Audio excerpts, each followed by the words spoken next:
예수의 피로 인해 우리는 새 삶을 얻었습니다. 믿습니까? 우리의 죄를 깨끗게 하신 주님께서 우리를 눈보다 더 희게 하셨습니다. 아멘. 다 같이 변치 않는 주님의 사랑과라는 찬송가를 함께 부르겠습니다.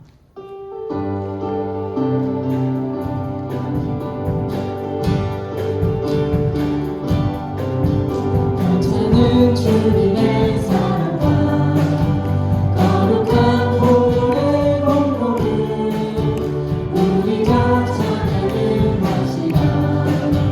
주님을 만나볼 때까지 예수는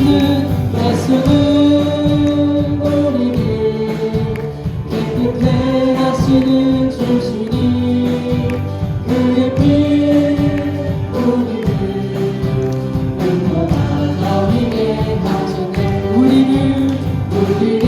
깨끗해 하시는 무궁한 생명의 물새 생명을 구원한 주님을 하나님 찬양을 하시라.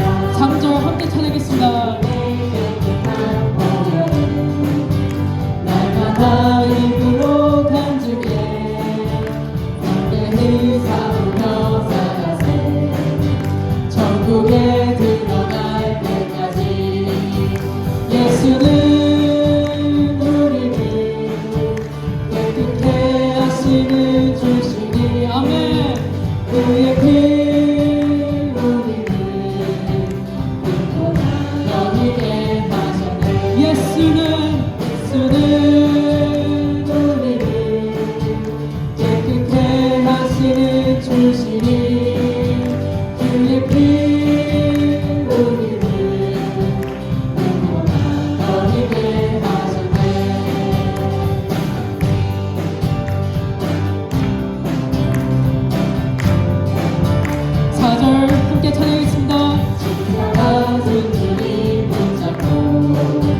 날마다 이기며 나가세 어디에 멀리만 쓰고서 주 앞에 찬양할 때까지 예수는 우리를 깨끗해 하시는 주시니 그의 피 우리를 눈보다 더 희게 하셨네. 예수는 우리를 깨끗해 하시는 주시니 그의 피 우리를 눈보다 더 희게 하셨네. 아멘. 사도시기어 고백하겠습니다. 전능하사 천지를 만드신 하나님 아버지를 내가 믿사오며 그 외아들 우리 주 예수 그리스도를 믿사오니 이는 성령으로 잉태하사 동정녀 마리아에게 나시고 본디오 빌라도에게 고난을 받으사 십자가에 못 박혀 죽으시고 장사한 지 사흘 만에 죽은 자 가운데서 다시 살아나시며 하늘에 오르사 전능하신 하나님 우편에 앉아 계시다가 저리로서 산 자와 죽은 자를 심판하러 오시리라. 성령을 믿사오며 거룩한 공회와 성도가 서로 교통하는 것과 죄를 사하여 주시는 것과 몸이 다시 사는 것과 영원히 사는 것을 믿사옵나이다. 아멘. 부활하신 주님은 지금도 역사하시면서 교회들을 움직이신다고 믿습니다. 아멘. 함께 마음을 모아 함께 찬양하겠습니다. 교회여 일어나라 찬양하겠습니다.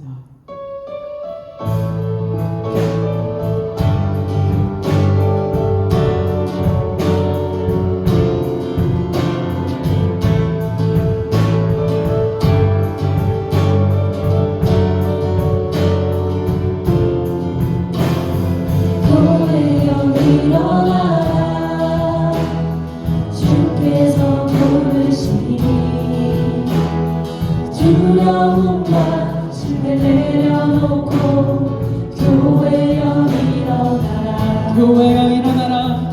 교회여 일어나라.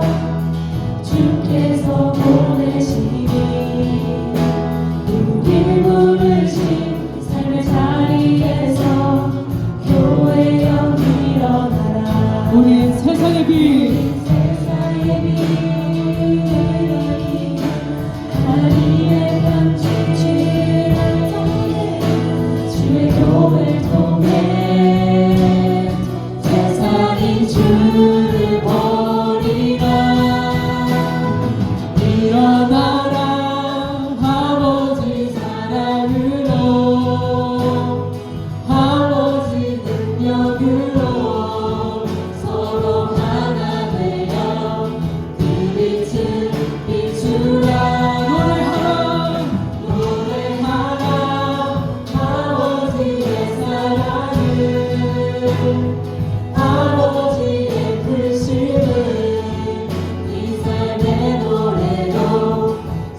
교회여 일어나라. 교회여 일어나라. 주께서 부르시니 두려움과 실패 내려놓고 교회여 일어나라. 교회여 일어나라. 교회여 일어나라. 주께서 보내시니 우릴 부르신 삶의 자리에서 교회여 일어나라. 우리 세상의 빛, 우리 세상의 빛을 밝히는 하나님의 편지 주의 교회를 통해 세상이 주를 보리라. 일어나라. 일어나라. 아버지 사랑으로 아버지 능력으로 서로 하나 되어 그 빛을 비추라. 노래하라. 아버지의 사랑을 아버지의 크심을 이 삶의 노래로 주님을 나타내라. 일어나라.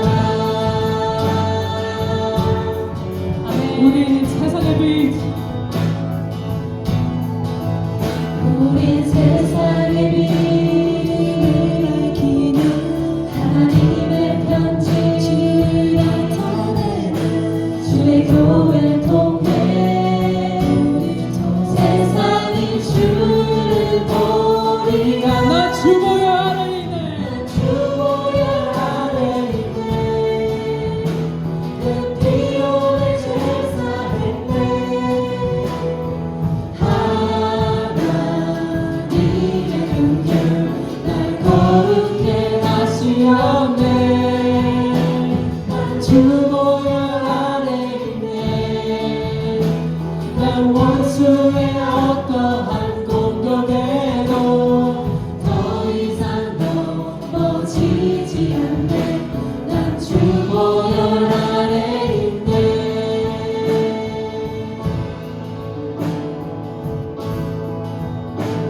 6월절 어린 양, 6월절 어린 양의 피로 나의 삶의 문이 열렸네. 저 어둠의 권세는 힘이 없네. 주 보혈의 능력으로 원수가 날 정죄할 때에도 난 위롭게 설 수 있네. 난 더 이상 정죄함 없네. 난 주보혈 안에 있네. 난 주보혈 안에 있네. 그 피로 내 죄 사했네. 아멘. 하나님의 긍휼 날 거룩해 하시었네. 난 주보혈 안에 있네. 난 원수의 어떠한 공격에도 더 이상 넘어지지 않네. 난 주보혈 안에 있네. 아멘.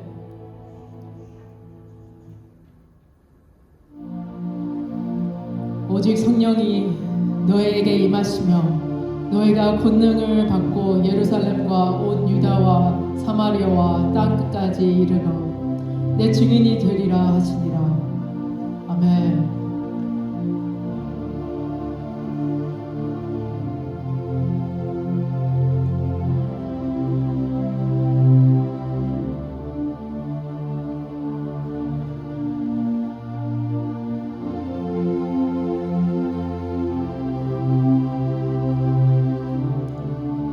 무덤 문이 열리고 나는 뼈 살아나네. 주로 임해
성령님은 귓소음말처럼 잠잠하시고 세심하시기도 하시고 또한 강력한 바람으로 우리의 삶 가운데서 역사하십니다. 다시 무덤 문이 열리고 찬양하겠습니다. 무덤 문이 열리고 마른 뼈사랑 안에 주로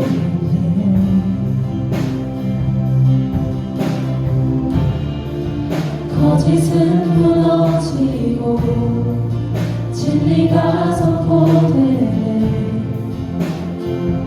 이곳에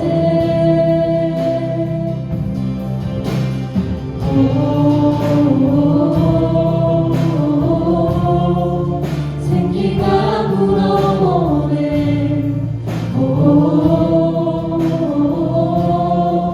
성령이 일하시네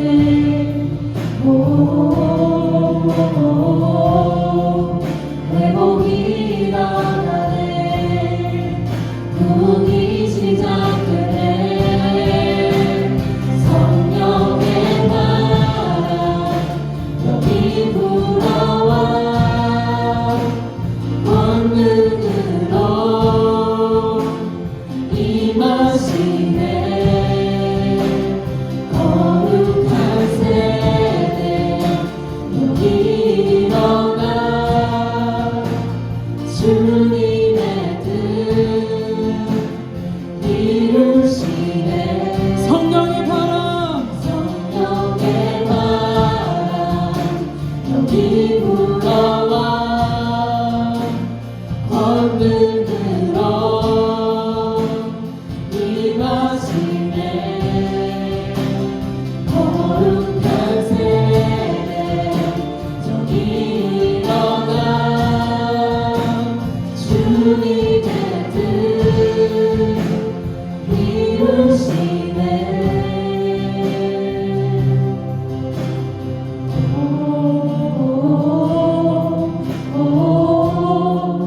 생기가 불어오네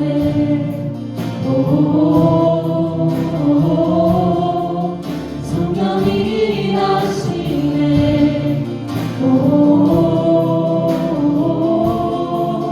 회복이 일어나네 부흥이 시작되네 성령의 바람 여기 불어와 권능으로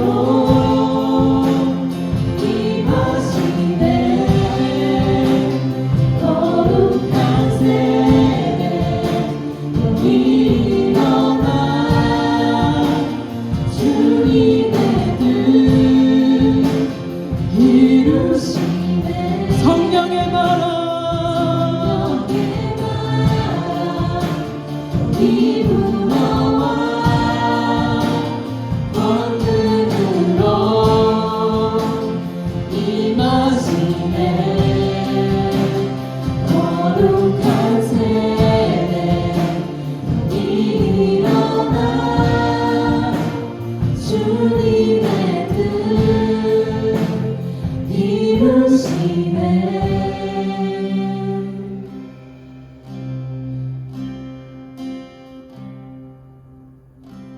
성령의 바람 여기 불어와 권능으로 임하시네 거룩한 세대 여기 일어나 주님의 뜻 이루시네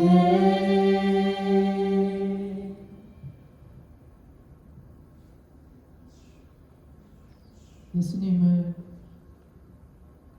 통해 성령님이 우리에게 오셨습니다. 우리가 할 수 있는 것 찬양이라고 고백합니다. 저희가 많은 일을 할 수 있을지라도 하나님은 우리가 찬양하는 걸 가장 좋게 보신다고 믿습니다.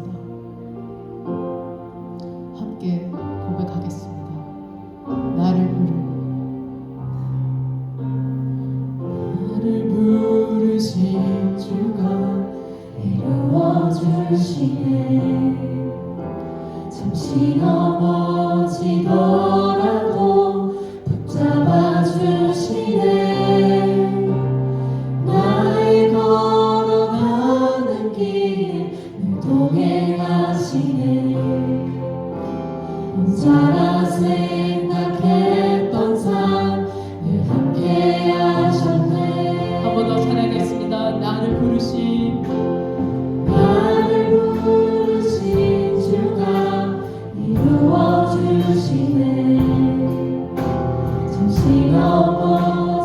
넘어지더라도 붙잡아 주시네. 나의 걸어가는 길 늘 동행하시네. 혼자라 생각했던 삶 늘 함께 하셨네. 나 찬양해 찬양해 언제나 어디서나 부르신 그 뜻대로 나를 지으신 주의 뜻대로 나 찬양해 영원토록 노래하네. 나를 부르신 대로 주를 찬양하며 살아가리라. 나를 부르신 주가 이루어 주시네. 잠시 넘어지더라도 붙잡아 주시네. 나의 걸어가는 길 늘 동행하시네. 혼자라 생각했던 삶 늘 함께 하셨네. 나 찬양해 언제나 어디서나 나를 부르신 대로 나를 지으신 주의 뜻대로 나 찬양해 영원토록 노래하네. 나를 부르신 대로 주를 찬양하며 살아가리라. 나 찬양해 찬양해 언제나 어디서나 나를 부르신 대로 나를 지으신 주의 뜻대로 나 찬양해 영원토록 노래하네. 나를 부르신 대로 주를 찬양하며 살아가리라. 기도하겠습니다.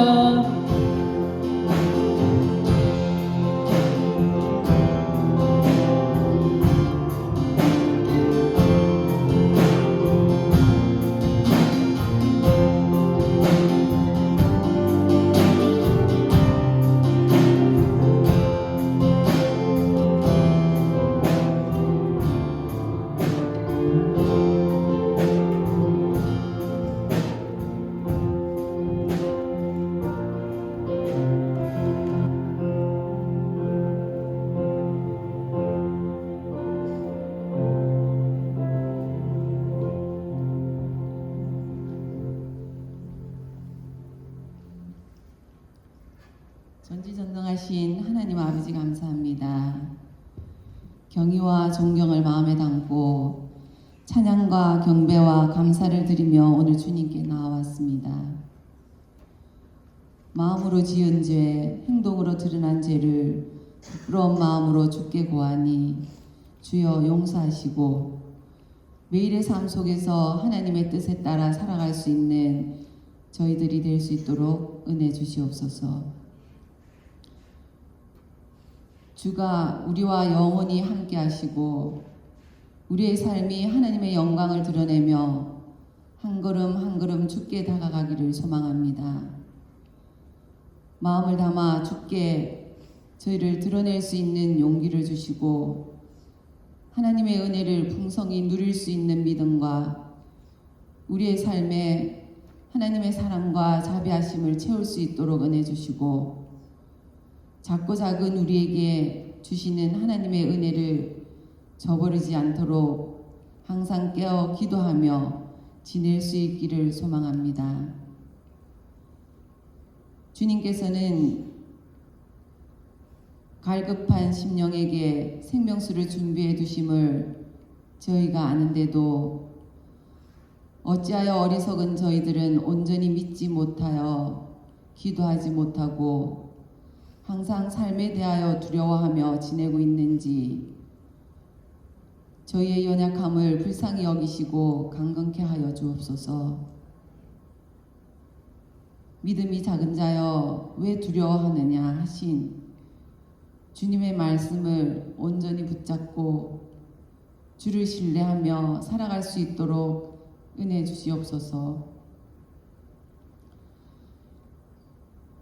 우리의 부족함을 아시는 주님, 우리의 부족한 부분을 어루만지시고 위로하시고 회복하게 도와주시옵소서.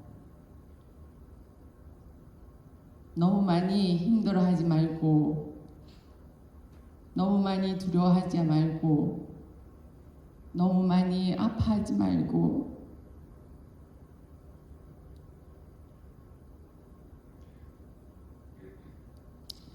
주님이 주시는 기쁨과 평강을 누릴 수 있기를 주께 간구합니다.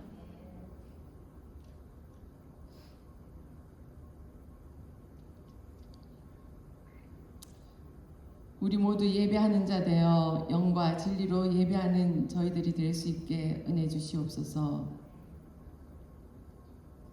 방현 목사님 영육이 강건케 하시고 말씀과 기도로 힘쓰실 때 피곤치 않게 하시고 주의 권능으로 말씀이 살아 움직여 역사하게 하옵소서. 말씀을 힘있게 선포하게 하옵소서. 경배와 찬양으로 수고하는 찬양팀에게도 그들의 수고가 헛되지 않도록 은혜 주시고 축복하여 주시옵소서. 오늘도 예배 중에 임하시는 주님을 찬양합니다. 이 모든 말씀 우리 주 예수 그리스도 이름으로 기도했습니다. 아멘.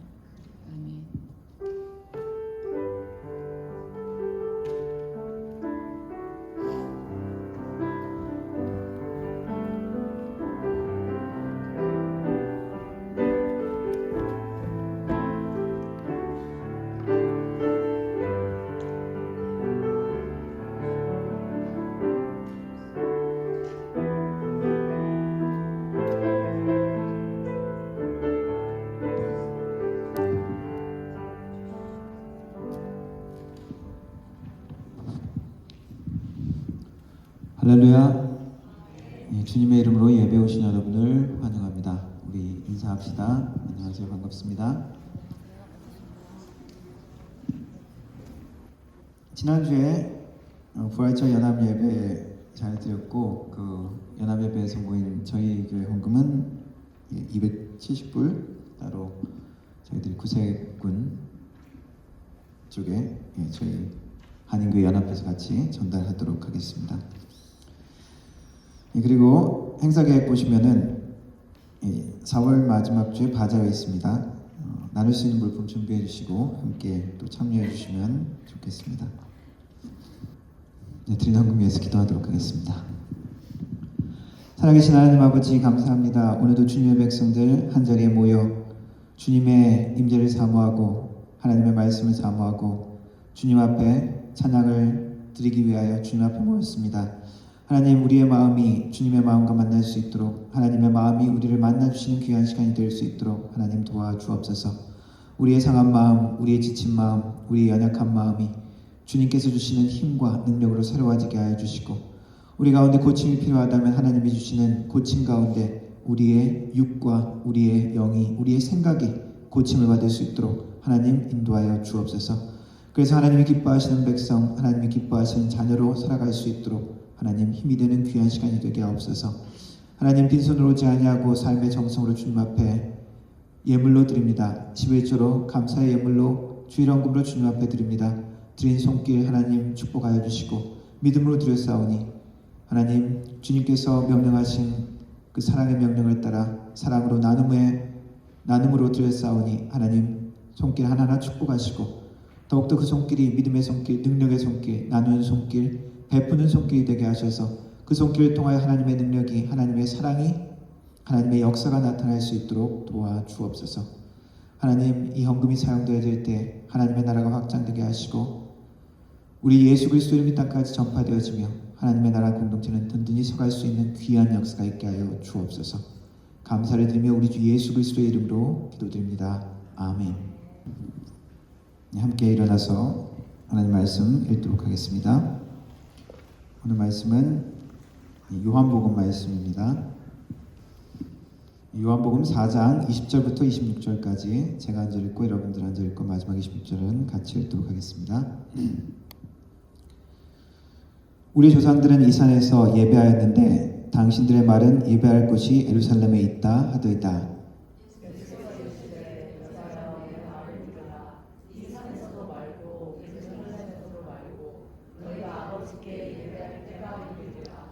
너희는 알지 못하는 것을 예배하고 우리는 아는 것을 예배하노니 이는 구원이 유대인에게서 남이라.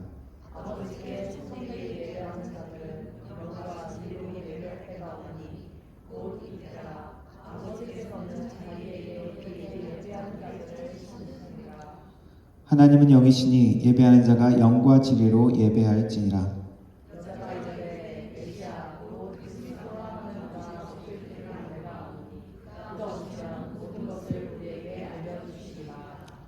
예수께서 이르시되 내가 말하는 내가 그라 하시니라. 아멘. 영어로 읽어보겠습니다. Our ancestors worshipped on this mountain, but you Jews claim that the place where we must worship is in Jerusalem.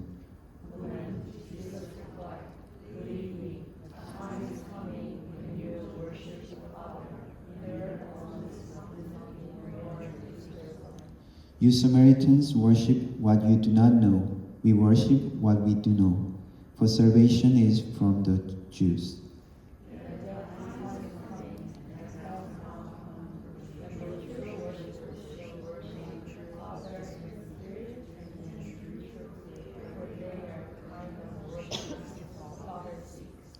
God is a spirit, and his worshippers must worship in the spirit and in truth.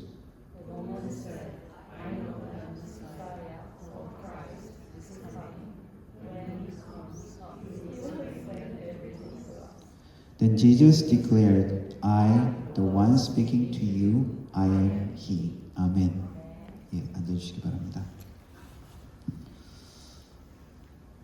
지난주가 부활절이었고, 부활절 다음 교회의 절기는 뭘까요? 다음 교회 절기로 지키는 게 어떤 절기가 남았나요? 오순절입니다. 성령 강림절이죠. 카톨릭에서는 여러 가지 절기들 더 세분화해서 많이 하지만은 우리 개신교에서도 오순절이라고 특별하게 이렇게 많이 강조를 하지는 않습니다. 하지만 오순절은 부활절 다음에 오는 교회의 중요한 절기고 중요한 사건이 일어난 때를 기념하는 것입니다. 원래 오순절은 유대인들이 수확하는 시기를 기념하는 절기였습니다. 6월절 이후에 50일 되는 날에 해당하기 때문에 5번의 열흘, 오순, 그래서 오순절이라고 부르고, 그리고 구약의 또 절기로 77절이라고 부르기도 합니다. 그래서 77, 49, 50일 되는 거죠. 그래서 77절이라고 부르기도 하고요. 구약에서는, 우리 교회에서는 성령 강림절, 오순절이라고 부릅니다. 예수님은 부활하신 이후에 바로 승천하신 것이 아니라 40일 정도 이 땅에 계시면서 제자들을 만나 주셨죠. 두려움에 떨고 있는 제자들이 부활한 예수님을 만났습니다. 예루살렘에서 예수님을 만났고, 엠마오로 가는 길에서도 만났고, 갈릴리에서도 만났고, 동해 번쩍 서해 번쩍 하시면서 예수님은 제자들을 만나 주셨습니다. 예수님은 부활한 모습을 보여주셨고 제자들은 그 부활한 예수님을 통해서 예수님이 정말 어떠한 분이신지 깨닫게 되는 것이죠. 그리고 그들은 담대한 증인으로 이제 변화되어 갑니다. 두려움에 떨면서 도망다니고 숨어있는 사람들이 아니라 이제 담대하게 예수님을 전하는 사람들로 변화되어 가는 것이죠. 40일 후 예수님은 승천하시면서 제자들에게 말씀하십니다. 예루살렘을 떠나지 말고 약속한 성령을 기다리라. 그리고 예수님은 승천하셨습니다. 승천한 장소는 누가복음에는 예루살렘 가까이 있는 베다니 근방으로 나와 있고요. 그리고 사도행전은 감람산이라고 나와 있습니다. 왜 다를까요? 지도를 보면은 감람산 기슭에 베다니 마을이 위치해 있기 때문입니다. 근처라는 것이죠. 그 정확하게 예수님이 어디서 승천했는지 정확하게는 모르지만 대충 그 정도로 이제 기록되어 있다는 것이죠. 하지만은 뭐 전승 같은 것들을 사람들이 참고로 해가지고 예수님이 딱 그 장소에서 승천하셨다라고 주장을 하는 곳에 승천교회, The Church of Ascension, 교회를 짓기도 했습니다. 하지만 뭐 정확한 그 장소는 그렇게 중요한 것도 아니고 우리가 정확하게 알 수 없습니다. 예수님이 부활하신 이후 그리고 승천하신 이후 이제 제자들은 무엇을 했을까요? 예루살렘에서 성령을 기다리는 것이죠. 마가의 다락방이라는 곳에 모여서 기도합니다. 그리고 유대인의 명절, 오순절, 칠시절 즈음에 바로 성령이 임하는 역사가 일어납니다. 예수님의 제자들은 각기 다른 방언, 다른 지역에서 온 말로 듣게 되는 놀라운 방언의 경험을 하게 되죠. 이 사건이 오순절 성령 강림의 사건입니다. 사도행전의 이야기는 바로 이 부활 이후 오순절 사건의 시작으로 본격적으로 시작되는데 바로 성령께서 주도하시는 이야기입니다. 그래서 사도행전을 성령행전이라고도 부르죠. 사도행전은 교회가 시작되는 이야기입니다. 본격적인 기독교가 시작되는 이야기가 말씀 성령행전이라고 부르는 사도행전의 이야기죠. 교회 절기로서는 부활절 이후에 7번째 되는 5월 셋째 주 19일이 올해는 성령 강림절입니다. 그래서 성령 강림절까지 성령을 주제로 말씀을 준비했습니다. 오늘 말씀은 예수님께서 하신 말씀 중에 예배와 성령에 관한 잘 알려진 요한복음의 말씀입니다. 예수님은 유대와 갈릴리 그리고 그 지역을 왔다 갔다 하시면서 사역을 하셨는데 오늘 배경에는 유대 지방에서 사역을 하시다가 갈릴리 지방으로 다시 돌아가시는 중간에 일어난 일입니다. 유대 지방에서 갈릴리로 가기 위해서는 그 중간에 사마리아 땅이 있습니다. 그래서 북왕국 이스라엘이 사마리아의 배경이 되죠. 그래서 북왕국 그러면 밑에는 유다. 그럼 갈릴리는 어디 있다고요? 저 위쪽에. 그래서 유대에서 갈릴리 지역으로 가려면 사마리아 땅을 통과해야 되죠. 그런데 사실은 그럴 필요가 없습니다. 옆으로 좀 둘러가면 되거든요.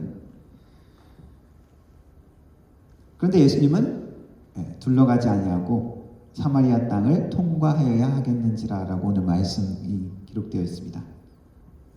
예수님과 제자들은 사마리아 땅 수가라는 동네를 지나고 있었습니다. 거기에 우물이 있었는데 가다가 잠시 쉬어가기로 했습니다. 제자들은 먹을 것을 사러 마을로 들어갔고 예수님 혼자 우물가에 앉아 계셨습니다. 때가 6시쯤 되었다라고 기록하고 있는데 성경 말씀이 나와 있나요? 안 나오네. 예. 야곱의 우물이라고 하는 그 우물에 예수님께서 길 가시다가 피곤해서 우물 곁에 그대로 앉으시니 때가 6시쯤 되었더라라고 나와 있습니다. 성경의 유대인들의 제6시는 지금의 12시입니다. 그러니까 정오라는 것이죠. 한낮입니다. 사마리아 여자 한 사람이 물을 기르러 왔습니다. 그때 예수님께서 사마리아 그 여인에게 말합니다. 물 좀 주십시오. 예수님은 의도적으로 지금 사마리아 땅을 지나고 계시는 것입니다. 대부분 유대인들은 그 지역을 피해서 다른 길로 돌아갔다고 합니다. 사마리아 사람들은 어떤 사람입니까? 왜 유대인들이 싫어할까요?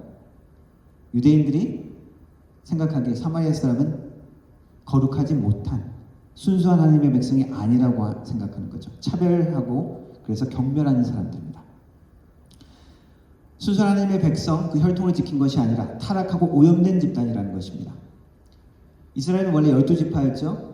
10지파가 위에 북왕국 이스라엘이었고 유다와 베냐민 지파가 남유다를 이루었습니다. 북왕국 이스라엘은 일찍이 아수르 제국에 정복당했습니다. 그리고 그 아수르 제국은 그 지역의 반란을 막기 위해 이주 정책을 취하죠. 다른 민족을 그 땅에 갖다 놓고 그 지역의 중요한 사람들을 또 다른 지역에 흩어버립니다. 그것이 성공하면은 그 민족들은 호남 민족이 되죠. 독립운동을 일으키기 힘든 것입니다. 나중에 밑에 있던 유다도 바벨론에게 점령당했지만 페르시아 제국 때 이 유대인들은 약속의 땅 유다 땅으로 돌아옵니다. 근데 이 돌아온 유대 민족들은 그 지역에 있었던 호남 민족인 그 사람들을 유대인 공동체에서 배제하죠. 우리가 성전을 다시 짓겠다 하는데도 우리가 참여할게 하는데 아니 너희들은 이리들 관계없어 하면서 배제시켜버립니다. 그들이 사마리아인들입니다. 유대인들이 얼마나 사마리아 사람들이 싫어하냐면은 예수님이 비유를 드시는 이야기 중에 누가 보면은 선한 사마리아인 비유가 있죠. 거기에 보면은 예수님은 제자들이 놀라고 당황하게 할 만한 대상을 예로 듭니다. 사마리아 사람이 선한 행동을 했다는 것이죠. 그러니까 말하자면 경멸하고 멸시하는 사람, 모르겠습니다. 뭐 동성연애자들을 죄인이라고 생각하고 멸시한다면은 말하자면 그런 동성연애자를 선한 사마리아인처럼 예를 든 것이죠. 뭐 술 먹고 담배 피고 세상에 찌들어가는 그런 모습들을 한 말하자면 그런 사람, 기독교인들이 하나님을 믿는 사람들이 좀 멸시하고 좀 죄인 취급하는 그런 사람을 예로 든 것입니다. 그런 사람이 사마리아인이라는 것이죠. 유대인들이 생각할 때. 또한 유대인들이 예수님을 비난할 때 이렇게 비난했습니다. 저는 귀신 들린 사람이다. 사마리아 사람이다. 그러니까 사마리아 사람이라고 이야기하는 것은 거의 욕하는 표현하고도 비슷한 것이죠. 예수님을 비난하면서 그렇게 이야기한 것이죠. 경멸하고 무시하고 저급한 사람으로 인정한 것이죠. 유대 역사가 요세푸스가 기록한 내용 중에 예수님이 사역하시기 한 20년 전에 어떤 사마리아의 무리가 6월절쯤에 사람의 뼈를 가지고 예루살렘 성전 마당에 뿌린 사건을 기록하고 있습니다. 거룩한 성전을 더럽힌 사건이죠. 유대인들은 당연히 더욱더 사마리아인들을 경멸하고 싫어했습니다. 우리도 뭐 예를 들어 어느 나라 사람들이 와서 한국에 와서 막 아주 무질서하고 아주 곤란한 범죄 비슷한 그런 일들을 일으켰다 그러면 아주 싫어하죠. 유대인들이 생각하기에 사마리아인들은 이런 사람이라는 것입니다. 그래서 피해 댕기는 사람이라는 것이죠. 그런데 예수님은 일부러 그 사마리아 땅을 통과하시고 지금 일부러 그 우물가에 쉬어 가기로 결정하신 것입니다. 중동 지방에는 제일 더운 시간이 정오쯤이겠죠. 한국도 뭐 1시, 2시, 12시 뭐 이때가 좀 정오 제일 더운데 여기는 뭐 한 5시쯤 돼야 그러니까 제일 더운 시간이죠. 근데 중동 지방은 제6시라는 것은 가장 더운 시간입니다. 사람들이 일하기 싫어하는 시간. 더우니까 나중에 하지. 좀 시원할 때 하지. 이런 시간이라는 것이죠. 근데 그때 하필 그 시간에 아무도 오지 않을 그 시간에 그 우물 곁에 한 여인이 물을 들어옵니다. 어떤 사람이었을까요? 아무도 오지 않는 그 시간에 다른 사람의 눈을 피하는 여인이라는 거죠.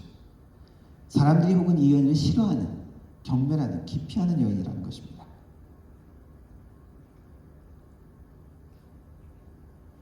그 사마리아 여인에게 유대인 남자가, 유대인으로 보이는 남자가 이야기합니다. 물 좀 주십시오. 이 사마리아 여자는 물을 떠서 나뭇잎을 띄어서 이렇게 딱 준 게 아니라 물은 주지 않고 오히려 놀라서 묻습니다. 아니, 당신 유대인인 것 같은데 왜 사마리아 여자인 나에게 말을 시키고 물을 달라 합니까? 유대인과 사마리아인은 거의 상종을 하지 않기 때문이라는 거죠. 말조차 잘 안 건다는 것입니다.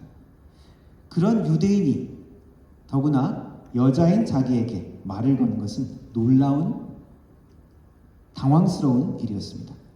예수님과 사마리아 여인의 대화가 시작됩니다. 그러니까 예수님이 말씀하십니다. 물이나 빨리 주세요 라고 한 것이 아니라, 내가 만약 하나님의 선물과 또 물을 달라 한 내가 누구인 줄 알았다면 내가 오히려 물을 달라고 구하였을 것이다. 그리고 그는 생수를 너에게 주었을 것이다 라고 이야기합니다. 여자는 이 이상한 말을 듣고, 아니, 당신은 여기 물기를 그 그릇도 없는데 어디서 당신이 생수를 얻는다는 말입니까? 이 우물은 우리 조상 대대로 야곱 때부터 내려왔던 그런 우물인데 당신이 우리 조상, 위대한 우리 조상 야곱보다 더 큰 사람이란 말입니까? 예수님이 대답합니다. 내가 주는 물을 마시는 자마다 다시 목마르지 않거니와. 여기 이 물을 마시면 너희들은 또 목마르겠지만 내가 주는 물을 마시면 영원히 목마르지 않을 것이다. 내가 주는 물은 그 속에서 영생하도록 솟아나는 샘물이 될 것이다 라고 이야기하십니다. 일시적인 만족이 아니라, 지금 순간적인 필요를 채움이 아니라 영원한 생명의 물이다, 샘물이다 라고 이야기하시는 것입니다. 여자는 뭔가 비범하게 보이는 특별한 이야기를 하는 이 유대 청년의 말을 듣습니다. 그리고 이야기합니다. 그런 물을 나에게도 주셔서 목마르지도 않고 여기 물길로 다른 사람 피해서 이렇게 오지도 않게 그렇게 해주십시오. 어떤 특별한 사람이라고 인식을 했던 것 같습니다. 이 여인은 그 유대 청년이 어떤 사람인지 서서히 알게 되는 것이죠. 자신의 조상들보다, 위대한 조상들보다 더 대단한 사람이라고 알게 되는 것이고, 그리고 뭔가 특별한 신적인 선지자와 같은, 채워지지 않는 것을 채워주는 그런 물을 준다고 이야기합니다. 갑자기 예수님은 다른 이야기를 하십니다. 가서 내 남편을 불러와라. 갑자기 왜 이런 이야기를 하실까? 여자가 대답합니다. 나는 남편이 없습니다. 예수님이 말씀하십니다. 내가 남편이 없다고 하는 말이 맞다. 너한테는 너에게는 남편이 5이 있었고 지금 너와 함께 있는 자도 남편이 아니다. 이 여자는 대단한 여자죠. 남편이 5이 있었고 지금도 어떤 다른 남자와 함께 산다는 것이죠. 어떠한 여인일까요? 이 여자에 대한 자세한 이야기는 나오지 않습니다. 그래서 어떤 사람은 많은 남편들을 거드리고 바꾸고 그렇게 했지만은 만족하지 못한 죄 많은 그러한 여인이다. 또 다르게 해석하는 분들은 많은 남자에게 버림을 계속 받았다는 것이죠. 계속 버림을 받고 비참한 그런 불쌍한 여인이라는 것입니다. 자세히는 알 수 없지만 우리가 알 수 있는 상황은 이 여인은 지금 세상의 것으로, 세상의 방법으로 채워지지 못한 목마른 자였다는 것이죠. 그리고 다른 사람들로부터 멸시받는 그러한 불쌍한 존재라는 것입니다. 여자가 대답합니다. 이제 보니 당신은 선지자군요. 내 모든 상황을 그렇게 아는 걸 보니까 당신은 분명히 하나님으로부터 선지자군요. 그렇게 이야기합니다. 유대교 전통에서는 여자가 어떤 특별한 상황 가운데 3번까지 결혼을 할 수 있다고 나와 있습니다. 근데 5명이라는 것은 그 한계를 넘어서는 것이죠. 그리고 지금도 또 어떤 남자하고 함께 사는데 더 이상 결혼식이나 그런 의식도 없이 그냥 같이 산다는 것입니다. 정식 남편이 아니라는 것이죠. 유대 공동체에서 축복과 지원을 기대하지 못하는 배제된 상황이라는 것입니다. 수치스럽고 다른 사람이 피하는, 멸시받는 그런 것이 지금 이 여인의 상황이라는 것입니다.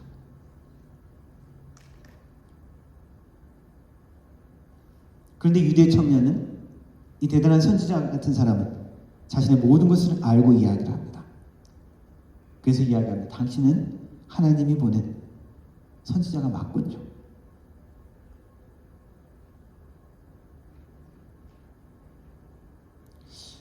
한편으로 예수님이 왜 구태여 이 여인의 불운한, 한편으로 가슴 아픈, 상처난 그것을 들춰냈을까? 남편을 데리고 오라 이야기했을 때, 아니 그 얘기를 왜 하세요? 불편한 이야기를 왜 하세요? 그렇게 이야기하지 않냐고 이 여인도 자신의 아픔을 그대로 고백했죠. 나는 남편이 없습니다. 보통 여인들의 삶은 기대는 어떻습니까? 결혼을 해서 한 남편과 평범하고 넉넉하고 행복한 가정을 꾸미는 것이 보통 여인들의 바람이었을 것입니다. 그러나 이 여인의 지금 상황은 어떻습니까? 상처만 남고 아프고 수치스러운 현실이 되어버린 것이죠. 자신의 힘과 노력으로는 채울 수 없는 지금 상황이 된 것입니다. 목마른 갈증, 말라버린 현실인 것입니다.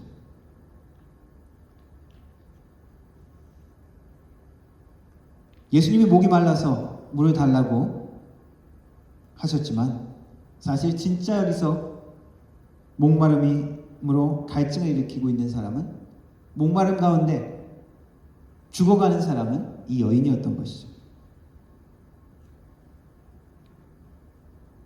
그런데 이 여인은 이때 생명의 물, 예수님에 대하여 이 얘기를 합니다. 우리 조상들은, 우리 사마리아인들은 그리심산에서 예배를 드리는데 당신들 유대인들은 예루살렘에서 예배드려야 한다고 합니다. 어떤 게 맞습니까? 과연 이렇게 하는 것이 옳습니까? 갑자기 예배에 대한 이야기를 하죠. 자신의 지금 문제가 있지만, 자신의 갈증이 있지만, 지금 메마른 현실이지만 예배를 예수님께 선지자 같은 놀라운 분에게 질문합니다. 마침 위대한 유대인 선지자를 만났는데 자기의 문제를 해결해 달라고 이야기하는 것이 아니라 사마리아인과 유대인들 가운데 있었던 깊은 갈등의 문제를 끄집어내는 거죠. 원래 예루살렘 성전에서 예배 드려야 되고 거기서 제사를 드려야 됩니다. 그런데 남북 이스라엘이 갈라질 때 북왕국에 있는 사람들이 예루살렘으로 자꾸 가서 예배를 드리니까 정치적으로 그리심산, 모세가 율법을 소개할 때 언급한 축복의 산 그리심산에서 예배를 드리도록 했습니다. 이 여인은 자신의 지금 문제를 이야기했지만 그것을 넘어서 지금 하나님께 어떻게 예배를 드려야 하는지를 묻고 있습니다. 본질적인 자신의 모든 문제, 해결책, 방법은 하나님과 연결되는 것이죠. 하나님을 아는 것이고 하나님을 만나는 것인데 예배가 무엇입니까? 하나님께 나아가는 것이죠. 제사 드리는 것. 인간의 모든 문제를 넘어선 하나님의 축복, 하나님의 자원, 모든 문제의 해결책이 되는 그것이 예배인 것입니다. 그래서 개인 문제를 넘어선 하나님과 연결되는 영원한 생명이 되는 영원한 갈증을 풀어주는 예배에 대한 질문을 지금 하고 있는 것입니다. 이 여인은 세상의 인간의 근본적인 문제의 해결책이 예배를 통한 해답과 연결되어 있다는 것을 깨달은 것 같습니다. 우리는 여기서 예배 드리는 것이 옳고 괜찮다고 얘기하는데 유대인들 당시는 예루살렘에서 드려야 된다고 합니다. 어떻게 드리는 것이 바른 예배입니까? 그것이 지금 이 여인에겐 중요한 것이죠. 하나님을 만나야 되는 것입니다. 자신의 삶이 하나님 앞에 드려져야 되고 하나님께 응답을 받아야 되는 것이죠. 근데 예수님이 대답을 합니다. 어디서 예배를 드려야 되는 장소가 중요한 것이 아니다. 그리심산도 아니고 예루살렘도 아니다. 그러면서 장소를 얘기하는 것이 아니라 시대, 시간을 이야기하십니다. 새로운 시대가 시작되었다. 장소가 중요하지 않는 새로운 시대가 시작되었다. 예루살렘은 어떻습니까? 지금 예루살렘은 어떻습니까? 성전이 있나요? 파괴된 지 오래입니다. 그죠? 그리고 저 사진은 사마리아인들이 예배드리고 했던 그 그리심산에 있는 예배터라고 합니다. 화려한 아주 훌륭한 뮤지션들이 갖춰드리는 그런 예배, 웅장한 예배, 좋은 예배죠. 주님 앞에 우리의 마음을 쏟고 우리 감정을 쏟기 좋은 예배일 수 있습니다. 그것도 예배입니다. 하지만 우리가 가정에서 소수의 사람들이 모여서 특별한 악기가 없이 그렇게 드려지는 것도 예배이죠. 예수님께서 이야기하시는 것은 새로운 시대가 되었다는 것은 장소가 그러한 어떤 형식과 방법이 중요하지 않는 시대라는 것입니다. 더 중요한 것은 무엇입니까? 하나님의 영과 진리로 예배드리는 시대가 되었다는 것입니다. 옛날 한국말 번역에는 이 부분이 신령과 진정으로 나와 있지만 요즘 원어에 맞게 영과 진리로라고 번역돼서 나오죠. 영은 하나님의 성령을 이야기합니다. 진리는 바른 방법, 지혜라고도 할 수 있죠. 특별히 요한복음에서는 이 진리를 예수님을 상징하기도 합니다. 예수님께서 말씀하셨죠. 요한복음에 내가 곧 길이요 진리요 생명이니. 빌라도 앞에서 재판받는 장면에도 요한복음에는 이런 기록이 있습니다. 빌라도가 묻죠. 진리가 무엇이냐? 라고 진리에 대한 이야기를 질문하는 장면이 나옵니다. 요한복음 1장에는 말씀이 육신이 되어 우리 가운데 거하심이라고 예수님을 소개하면서 우리가 그의 영광을 보니 아버지의 독생자의 영광이요 은혜와 진리가 충만하더라. 그리고 예수님께서 보혜사 성령을 너에게 보내주시겠다 이야기를 하시는데 그 보혜사 성령을 진리의 성령으로 소개합니다. 영과 진리로 예배드린다는 것은 하나님의 성령 그리고 예수님이 제시하신 지혜로 예수님의 방법대로 드려지는 예배를 이야기하는 것입니다. 성령님은 어떠한 존재일까요? 성령님이라고 이야기하는 것은 인격이라는 것이죠. 성령의 역사, 성령이 임하였다. 그런 말만 들으면 성령이 어떤 에너지나 어떤 힘 같은 보여지지 않는 기, 그런 것들로 생각하기 쉽습니다. 그러나 성경은 이 성령님이 인격이라고 설명합니다. 성령님이 기뻐하시기도 하고 슬퍼하시기도 하고 성령님이 역사하시는 것을 인격으로 분명하게 묘사하고 있습니다. 한국에 이 성령 사역을 하는 분 중에 송기철 장로님이라는 분이 있습니다. 헤븐리 터치 미니스트리 해가지고 벌써 좀 사역한 지 꽤 되셨는데 이분이 좀 유명한 것은 치유 사역 그리고 이분의 배경이 학자입니다. 조지아 대학에서 박사학위를 받고 생명환경과학대학 그 원장인가 그렇게 하시는 과학자죠. 과학자인데 이분이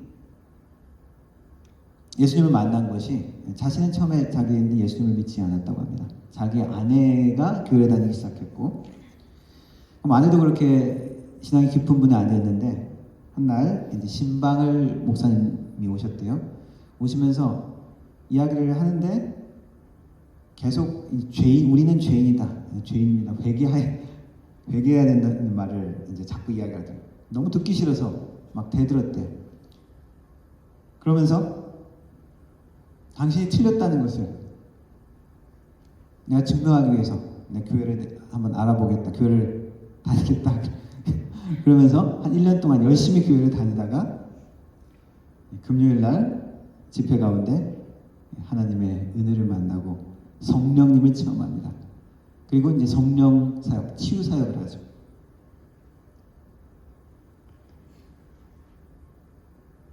성령님은 어떤 힘, 능력, 그런 기적을 나타내게 하시는 분이라는 것입니다. 기적이나 그런 걸 일으키는 그냥 에너지가 아니라 인격이라는 것입니다.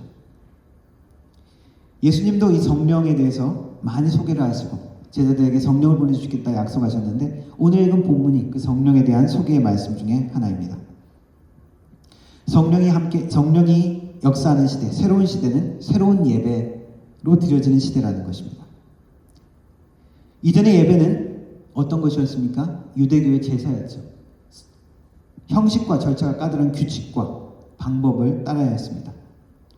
내 마음대로 하나님 앞에 나는 뭐 이렇게 제사 드리고 싶다 해서 내가 가장 귀한 것, 나는 뭐 강아지가 가장 귀하니까 강아지를 드리겠다, 이렇게 하면 안 되는 것이죠. 하나님이 정하신 방법대로 해야 됩니다.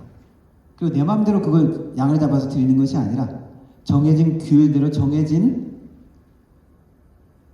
거기에 맞는 양을 선택해야 되고 맞는 짐승을 선택해야 되고 그것을 자기 마음대로 죽이는 것이 아니라 제사장에게 가져가서 그래서 예루살렘 성전에서 드려야 합니다. 가인과 아벨의 제사의 이야기가 있죠. 창세기에 보면은 아벨의 제사는 하나님이 받으셨는데 가인의 제사는 하나님이 받지 않았다고 이야기합니다. 하나님의 방법대로 하지 않았다는 거죠. 가인은 아벨은 믿음으로 드렸다고 표현하지만 가인은 그렇지 않다는 겁니다. 하나님께서 받으시는 방법대로 하지 않냐고 자기 마음대로 믿음을 따르지 않은 것입니다. 이것은 하나님께서 받으시는 예배 제사가 될 수 없습니다. 구약에서 자세한 규율대로 제사의 종류를 따라서 절기에 맞춰서 제사장에게 가져가서 그렇게 예루살렘 성전에서 드려야만 합니다. 왜 꼭 그렇게 해야 합니까? 하나님의 방법인 것입니다. 하나님께 우리가 순종하는 것입니다. 순종하고 따르는 것이죠. 사울 왕도 하나님 앞에 제사를 드렸는데 잘못 드렸죠. 자기가 드리면 안 되죠. 사울 왕은 사무엘 선지자가 오기를 기다려서 사무엘 선지자가 제사를 드려야 했었습니다. 그런데 자기 마음대로 선지자를 기다리지 않고 자기 마음대로 제사를 드렸습니다. 하나님이 받으시는 제사가 아니죠. 사무엘 선지자는 그것을 보자마자 사울 왕을 책망하고 하나님께서 더 이상 당신과 함께 하지 않습니다. 하나님께서 떠날 것이라는 선언을 합니다. 반드시 정해진 절차를 따라 하나님께서 보여주신 방법대로 순종하여 드려지는 것이 예배이고 제사여야 하는 것입니다. 오늘날 우리의 예배는 어떻습니까? 우리 마음대로 드려도 되는 예배입니까? 장소는 자유롭습니다. 예배의 의식이나 절차는 공동체, 어떤 교단의 그런 정해진 양식에 따라서 우리가 드려질 수 있습니다. 다양하게 드려질 수 있습니다. 구약의 절차나 규율대로 따르지 않아도 됩니다. 그러나 우리 예배는 오직 한 가지 방법, 예수님을 통해서만 드려지는 그것을 따라야 되죠. 하나님의 영이 계시는 곳은 자유함이 있습니다. 그러나 하나님의 영이 계시는 곳이어야지 내 영이 살아서 내 방법으로 드려지는 예배는 바른 예배가 아닙니다. 내가 혼자 성령 충만하다고 교회의 모든 공동체를 모두 함께 예배드리는데 내 마음대로 막 방언하고 내 마음대로 막 하는 것은 질서 있는 예배가 되지 않습니다. 하나님의 영을 영에 순종하지 않는 예배가 될 수 있습니다. 구약에서도 하나님께 나아가는 방법은 하나님이 구체적으로 그렇게 지정해 주신 것처럼 오늘날에도 우리가 하나님 앞에 나아가고 하나님이 받으시는 예배가 되는 것은 예수 그리스도를 통해서 또 하나님의 성령에 우리가 순종함으로 드려지는 예배여야 합니다. 그러나 구약의 종교적인 그러한 방법에선 우리가 넘어선 것이죠. 예루살렘 성에 우리가 가지 않아도 됩니다. 우리가 이 교회 건물에 나와서 예배드려도 하나님이 받으시는 예배가 될 수 있는 것은 하나님의 영에 하나님의 성령께 순종하는 예배가 되면은 우리는 하나님께 받으시는 예배가 되는 것이고, 우리의 가정에서 주님 앞에 예배드릴 때도 하나님의 성령께 순종하여 예수 그리스도의 피를 의지하여 예배하면 하나님께서 받으시는 예배가 되는 것입니다. 구약에서의 순종의 방법은 율법에 정해진 절차에 순종하는 것이었죠. 오늘날의 순종의 방법은 하나님의 성령께 순종하는 것입니다. 진리의 영이신 성령께, 그리고 예수님을 통해서만 우리가 하나님 앞에 나갈 수 있는 그것에 순종하는 것입니다.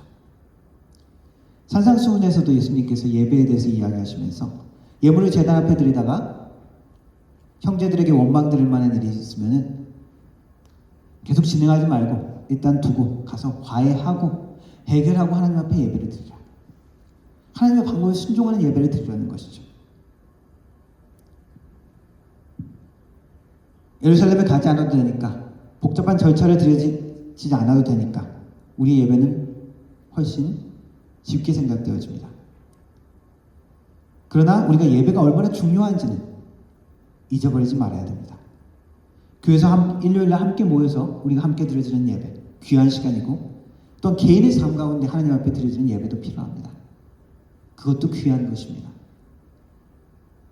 공동체 가운데 하나님이 역사하시는 것 이외에 개인적으로 내가 하나님 앞에 기도하고 예배할 때 하나님이 주시는 말씀과 하나님이 주시는 은혜가 또한 있습니다. 또 다른 어떤 예배가 있을까요? 예배를 영어로 서비스라고 번역하기도 하죠. 내 직업과 삶을 통해서, 내 일을 통해서 드려지는, 하나님께 드려지는 내 삶의 예배인 것입니다. 내 직업을 통해서도 드려지고요, 내 삶의 말과 행동, 그 모든 것들을 통해서, 내 직업이 비즈니스인지 어떤 일이든지 그것을 통해서 하나님을 섬기는 것입니다. 그 모든 것은 하나님께 온전히 드려지기 위해서는 어떻게 해야 된다고요? 하나님의 성령께 순종하는 방법으로. 하나님은 영이시니 우리도 하나님의 성령으로, 하나님의 진리의 말씀에 순종해서 드려져야 되는 것입니다. 여자가 이야기합니다. 메시아 그리스도라 하는 이가 오시면은 이 모든 것들을 완전히 밝혀주실 것을 압니다. 그때 예수님이 이야기하시죠. 내가 말하는 내가 그라. I am. 요한복음에서 많이 계속되는 표현이죠. I am who I am. 여호와 하나님에 대한 이름이기도 합니다. 참으로 예배할 때가 메시아가 오시면 그렇게 된다고 이야기를 여인이 인정합니다. 그때 모든 것들이 밝혀질 것이라고 이야기할 때 예수님께서 내가 그이다. 이제 시작됐다. 이제 새로운 시대다. 종교의 시대가 아니라 예수님이 여신 성령의 시대다라고 이야기하는 것입니다. 예배는 어떠한 것입니까? 하나님과 만나는 것이죠. 하나님과 진정으로 만날 때, 하나님과 연결됐을 때 우리에게 어떠한 일이 일어납니까? 참된 힘을 우리가 얻을 수 있습니다. 세상이 주는 힘과 세상이 주는 힘은 일시적입니다. 순간적이죠. 그것도 도움이 되고 필요합니다. 하지만 하나님이 주시는 힘은 근원적인 힘입니다. 근원적인 축복입니다. 세상의 축복과 비교할 수 없는 축복입니다. 근원적인 능력이고 우리에게 주시는 특권인 것입니다. 하나님과 만나는 이 특권을 누리려면 어떻게 해야 된다고요? 예배해야 되는 것이죠. 공동체로 함께 예배드리고 내가 삶의 자리에서 예배해야 되는 것입니다. 우리는 하나님 없이 살 수 없는 존재입니다. 교회 안 다니고 예수님 안 믿는 사람들도 잘 사는데요. 어떻게 이야기합니까?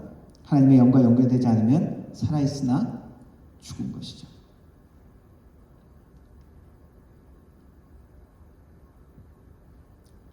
하나님이 우리를 창조하실 때 생명을 불어넣으셨습니다.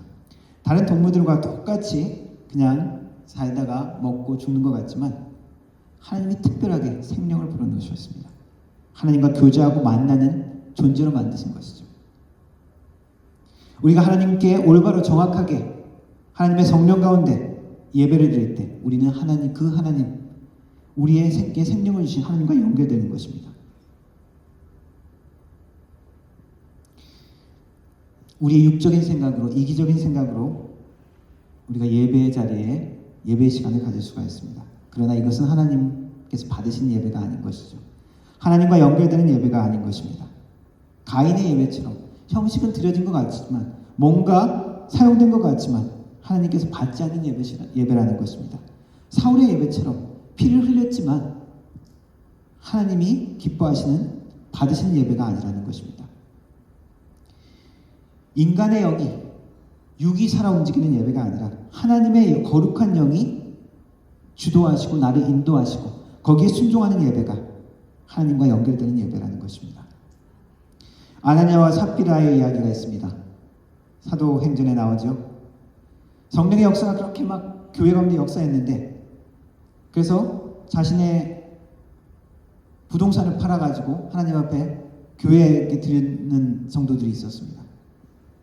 그런데 자기를 드러내려고 아나니아와 삽비라가 그것을 팔아서 일부를 하나님 앞에 드린다고 교회에 가지고 나왔습니다. 근데 그것이 하나님 보시기 하나님의 성령을 거역하는 행위죠. 속이는 행위였습니다. 다가 이것이 다냐 그랬을 때 다라고 해요. 하나님 앞에 거짓된 것이죠. 하나님의 영의 지배를 받는 것이 아니라, 성령을 따라서 한 것이 아니라 육이 살아서 드린 예배인 거죠. 육을 따르는 것은 무엇이라고요? 사망인 것입니다. 죽음인 것입니다. 육을 따르는 것은 결국 생명을 놓치는 것입니다. 그러나 성령을 순종하는 것은 참된 생명이 솟아나는 경험이 될 수 있는 것입니다. 하나님은 우리를 하나님께 예배하는 존재로 창조하셨습니다. 하나님을 찬양하는 존재로 창조하셨습니다. 이 백성을 나를 위해서 지었다라고 이야기하시면서 나의 찬송이 되게 하려 함이다라고 말씀하십니다.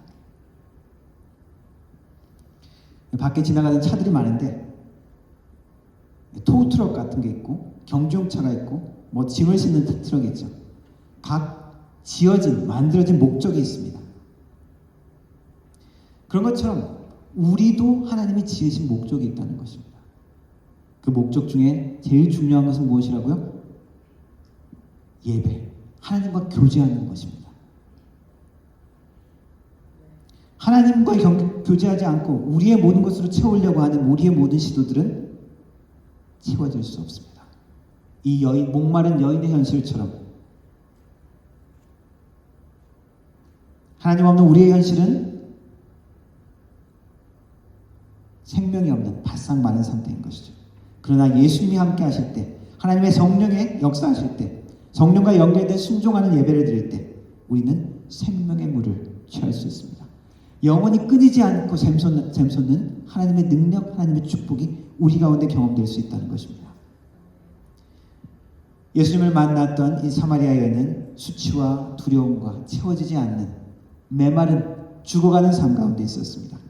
그러나 예수님께서 이 여인을 만나주시고 말씀하십니다. 이젠 참된 예배의 시간이다.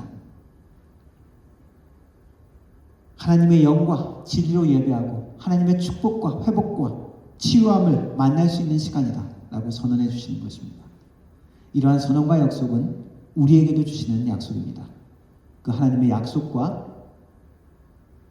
축복의 은혜 가운데 하나님을 누리고 만나는, 하나님께서 우리에게 지으신 그 목적대로 하나님을 찬송하고 예배하는 하나님의 백성, 하나님의 자녀 되기를 주님의 이름으로 축원합니다. 기도하겠습니다. 살아계신 하나님 아버지, 우리를 주님과 만나고 주님과 교제할 수 있는 존재로 창조하시니 감사합니다. 하나님이 필요한 존재로 우리를 부르시니 감사합니다. 우리의 모든 축복의 근원이며 우리의 모든 능력의 원천이며 우리의 생명 되신 하나님이 우리는 필요합니다. 이 세상 것으로 채워질 수 없습니다. 이 세상의 일시적인 만족이 우리의 삶을 주도할 수 없습니다. 하나님만이 우리의 기쁨이며 우리의 능력이며 우리의 찬송이며 우리의 예배입니다. 그 하나님께 나아갈 수 있게 예수님을 우리에게 보내주시고, 또한 하나님의 성령으로 주님과 만날 수 있게 하시니 감사합니다. 성령 안에서 예배드리며 주님 앞에 나아가는 우리의 삶이 되게 하여 주옵소서. 우리의 예배 되게 하옵소서. 예수님의 이름으로 기도드렸습니다. 아멘. 나를 부르신 주 찬양하도록 하겠습니다.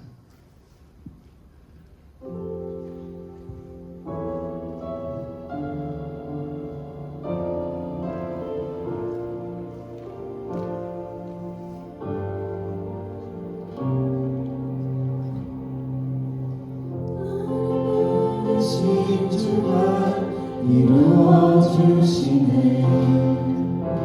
잠시 넘어지더라도 붙잡아 주시네. 나를 걸어가는 길 운동해 가시네. 혼자라 생각했던 삶 늘 함께 하셨네. 나를 부르신 주가 나를 부르신 주가 이루어 주시네. 잠시 넘어지더라도 붙잡아 주시네. 나의 걸어가는 길 인도해 가시네. 혼자라 생각했던 삶 함께 하셨네. 나 찬양해. 찬양해. 언제나 어디서나 부르신 그 뜻대로 나를 지으신 주의 뜻대로 나 찬양해. 영원토록 노래하네. 나를 부르신 대로 주를 찬양하며 살아가리. 나 찬양해. 찬양해.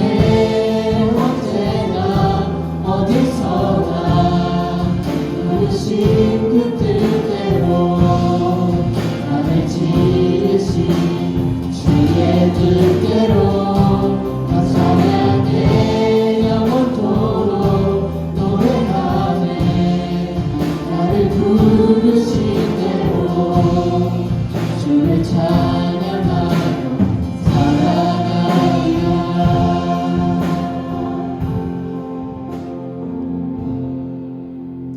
지금은 우리 주 예수 그리스도의 은혜와 성부 아버지 하나님의 놀라우신 사랑과 성령 하나님의 위로 교통 충만하신 은사가 주님 앞에 참 예배자로 주님 앞에 영과 진리로 예배드리기를 다짐하는 머리 숙인 모든 성도들 머리 위에 그 일터와 가정 위에 교회 위에 영원 무궁토록 함께 하실지어다.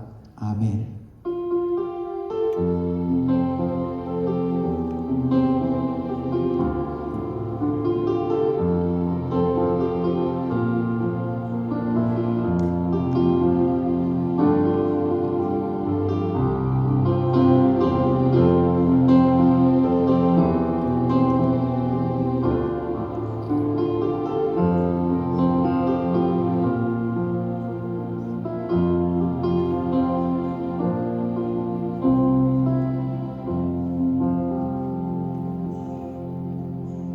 예배 마쳤습니다. 이번 주 동안도 성령님이 충만하신 일주일이 되시길 바랍니다.